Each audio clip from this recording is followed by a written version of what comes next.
Well, I'm delighted to have in the studio with me today Peter Lynas. Peter is the UK director of the Evangelical Alliance, and he's also a former barrister. And he and I are going to talk about a court case, which I think you'll find very interesting. Now, Peter, you and I spent many long days together in the public gallery watching the Asher's Baking Company case unfold in the County Court in Belfast, the Court of Appeal, and I think you were even with us in the UK Supreme Court in London. I was indeed, yes. It was wonderful to have you in Belfast and wonderful to join you in London for a fantastic result there and really an excellent judgment and great work from Christian Institute and others to make that happen. Well, I know you're a good person to talk to about these cases that have an impact on Christian liberty. So you recently wrote an article for Premier Magazine about the case brought by Lancashire Festival of Hope against Blackpool Council. Now, this was a case backed by the Billy Graham Evangelistic Association. They were running the Festival of Hope. And I'm going to ask you in a minute to help me outline the facts and the outcome. But I'm just going to go ahead with my opinion and say, I mean, it was just a terrific ruling for Christians. The judge absolutely slammed Blackpool Council for discriminating against Christians, didn't she? Yeah, it was a really helpful ruling, very clear, and the judge was quite outspoken in her criticism of the kind of processes around how the council had arrived where it arrived, and then made a ruling that was very clearly against them and very clearly in favour of free speech and freedom of religion in this case.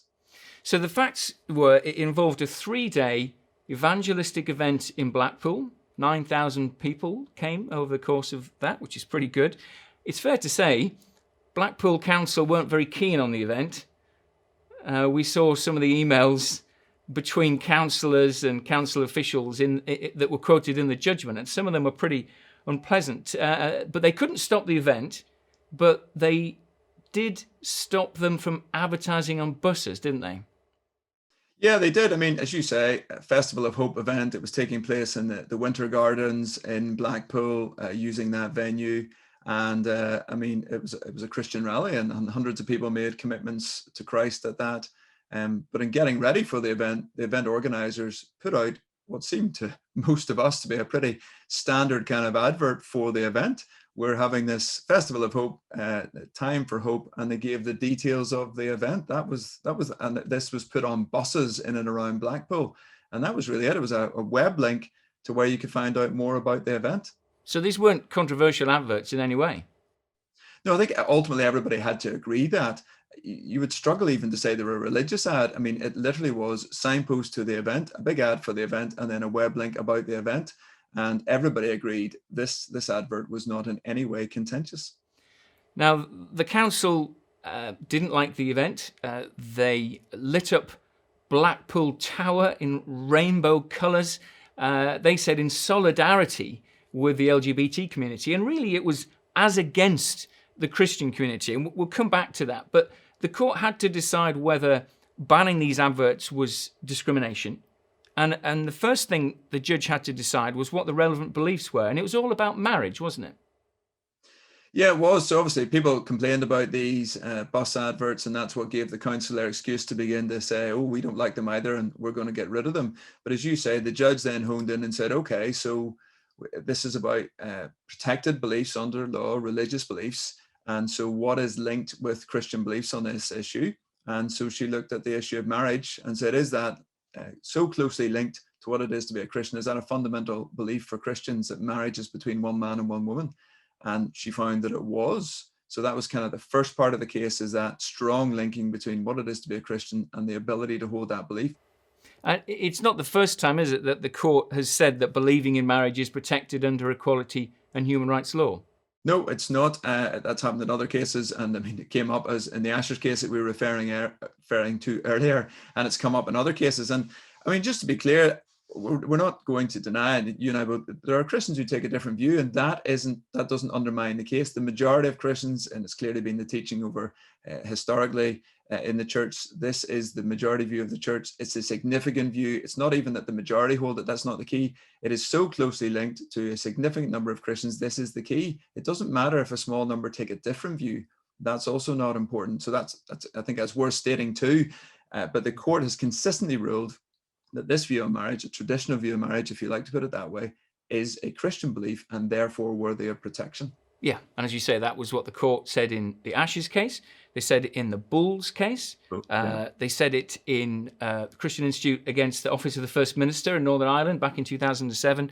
The Ngole case, backed by the Christian Legal Centre. In all of those cases, the court said that this Christian belief in marriage is worthy of respect in a democratic society. That's encouraging, isn't it, that they take that view? Yes, and I have quite a significant number of precedents and cases. So we lawyers like that precedents. We've built up now quite a body of case law in different jurisdictions, different parts of the UK, and at different levels, going right up through to the Supreme Court. So you can now point and say, actually, there's a very consistent set of legal opinions now, saying this is the case. And so that is now, I would say, well established in law. Extremely difficult to see how that would be challenged. And rightly so. It's an important thing. It is actually a very important belief for Christians. It's something that we want to hold to and continue to do so. So that's good that the state and the judiciary have recognized that and really enshrined it in case law. Now, Blackpool Council were represented by a QC who, well, she got in hot water a few years ago, didn't she, for describing Christian values as an infection that could harm children. But she was pretty hostile again towards the Christian faith here, wasn't she?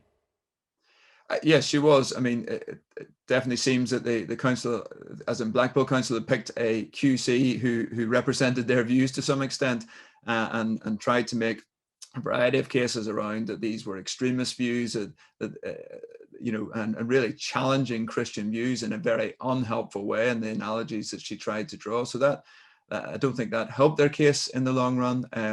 But it was very difficult to kind of read through and see how it was the council and their QC on their behalf were trying to present Christian views. Yes, so the court rejected the idea that this belief in marriage was extremist. It rejected their attempts to sort of defeat the purpose of the religious discrimination law. And she quoted the director of the Festival Hope as saying that the council's decision to respond to the festival by flying the rainbow flag over the town hall, lighting up Blackpool Tower in rainbow colours, he said he felt as though it amounted to prejudice against and dismissal of the faith community. And the judge seemed to sympathise with him over that point. And she had something to say, didn't she, about how the council should have responded to this? Yeah, I mean, the judge was very clear on the council's role to be, if you like, neutral. They're not supposed to take sides in these kind of debates. They're not supposed to, take their views into account of certain councillors and come along. This is the antithesis of the manner in which a public authority should behave in a democratic society. And I mean, that was an incredibly kind of striking line. It wasn't just that they'd erred slightly, they had made a misjudgment. They were operating in the very opposite way that a public authority should be operating in this moment. They're not supposed to side with or side against any religious or political views. And this was religious views. So by doing that, they weren't just saying, we don't like the Christian view and we're going to ban it. They then tried to promote an alternative view. And the judge just said, that's not your role. That's not what you're supposed to do, and was very clear on that. And it was also a ringing endorsement of freedom of expression, wasn't it? Absolutely. And in a sense, when you look back at the case, it's a great judgment, but it's also a kind of, thank goodness that any other ruling would have been really disturbing. So I want to both celebrate it and say, in one way, it shouldn't be notable, but it is because of the situation we're in. Freedom of expression, freedom of speech, freedom of religion and belief should be clear, and they are legally, but there have been times those have been pushed to the limits, it feels, in the cases. So she was very clear on this. You have the right to express yourself, and this is not about offense or inoffensiveness. As it turned out, this advert was everybody agreed wasn't offensive, but that isn't even the test when it comes to something like freedom of expression. Being inoffensive isn't the test. So she was really clear on that too. This is expression of our religious beliefs, however offensive it may be, with those who do not share them. You're entitled to do that. So evangelistic events like this can go ahead in future, safe from hostile attempts by local councils to mute their message. So that's good news for the good news. It is. Well, and hopefully they can. I mean, this case is great. We need to, I suppose I have to say to people, from time to time, councils don't. I mean, I would have said, and I think you probably agree, Simon, the law was clear before this council. I don't think it takes, I certainly don't think, I'll put it that way, it would have taken a lot of insight to work out that this council had dropped the ball on the way through this case. In a sense, I'm surprised they even wanted to fight it. It was so obvious.